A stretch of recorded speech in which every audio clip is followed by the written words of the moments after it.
As you switch off the lights and put on your headphones, you are transported to a world where stories come to life. Each tale is a journey that takes you on an adventure filled with suspense, excitement, and wonder.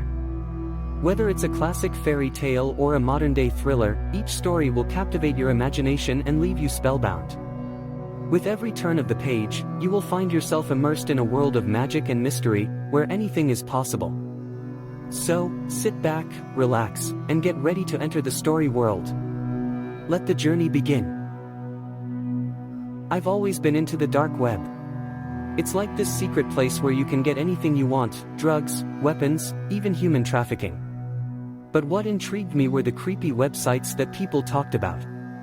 So one night, I decided to explore the dark web for myself. I downloaded Tor and started looking around. Most of the sites were boring, just forums and marketplaces. But then I found one that caught my attention. It was called The Dark Room. The site was pretty basic, just a black background with a chat box in the middle. I typed "hello" and waited. Almost instantly, someone responded. "Welcome to the dark room. You want a story?" I figured, why not? "Sure," I typed back. "Great. But first, I need you to do something for me." That's when I started to get a little nervous. What had I gotten myself into? "What do you want me to do?" "Close your eyes and count to 10. When you open them, you'll be in a new location. Don't worry, it's all part of the experience." I hesitated for a second but then decided to go for it. I closed my eyes and started counting. 1, 2, 3. When I got to 10, I opened my eyes. I was in a dark room. The only light came from a single candle in the center. "What the?" I muttered. "That's better," a voice said from behind me. I turned around to see a figure standing in the shadows. I couldn't see their face, but they had calm, soothing voice. "Let me tell you a story." The figure started talking about a group of friends who had gone camping in the woods. One night, they heard a strange noise and went to investigate. They found a cabin hidden in the trees. The cabin was old and decrepit, but there was something weird about it. It felt alive. As the group went inside, the door slammed shut behind them. They were trapped. And that's when they saw her, a woman in a tattered white dress. Her hair was all tangled and her eyes were black. She beckoned them closer and closer until they were face to face. And then, the figure in the dark room started to laugh. It was a sinister, chilling sound. "That's not even the scary part," they said. "You want to know what happened next?" I was already on edge, but I couldn't resist the urge to hear more. "Yeah, what happened next?" I asked, my voice shaking a little. "Well," the woman started to sing. It was this eerie, haunting melody that seemed to come from deep within her. And as she sang, the walls of the cabin started to move. They twisted and turned like they were alive.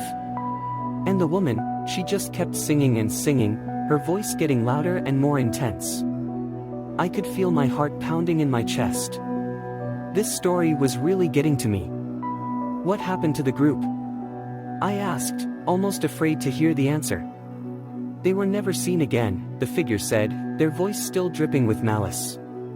"Some say they're still trapped in that cabin, listening to the woman's song for all eternity." I couldn't take it anymore. I wanted out of this dark room, out of this twisted story. "Okay, I'm done," I said, starting to stand up. But the figure moved faster than I thought possible. They were in front of me in an instant, their face inches from mine. I could see their eyes now, they were pitch black like they were bottomless pits. "You can't leave yet," they said, their voice barely above a whisper. "You haven't paid for the story." I felt a cold sweat break out on my forehead. "What do you mean, paid?" I asked, feeling more and more trapped. "You owe me a soul," the figure said, their lips twisting into a wicked smile. "And you're not leaving until I get it." I woke up in a cold sweat, my heart pounding in my chest. It had all been a nightmare, the dark room, the twisted story, the figure with the black eyes. But as I sat up, I realized that something was wrong. My body felt heavy and sluggish, and I had a strange taste in my mouth. I stumbled out of bed and made my way to the bathroom. As I looked in the mirror, I saw that my eyes were bloodshot and my skin was pale. And that's when I saw it, a mark on my neck like someone had injected me with something. I was terrified. I didn't know what was happening to me, but I knew it couldn't be good. And then I heard the voice again, the same one from the dark room. "You belong to me now," it whispered in my ear. I tried to fight it, to resist the pull of whatever was inside me. But it was too strong. I could feel it taking over, like a parasite invading my body. And then, I knew what I had to do. I had to warn others about the dark web, about the dangers that lurked in the shadows. So I started writing, blog posts, Reddit threads, anything to get the word out. I told my story, and I urged others to be careful.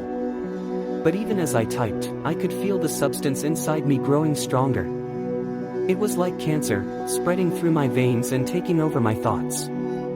I knew that soon, I would be gone, lost to whatever dark force had taken hold of me. So if you're reading this, please listen to my warning. The dark web is not a game. It's not some secret playground where you can indulge your darkest fantasies. It's a place of darkness, of evil. And if you're not careful, it will consume you, body and soul.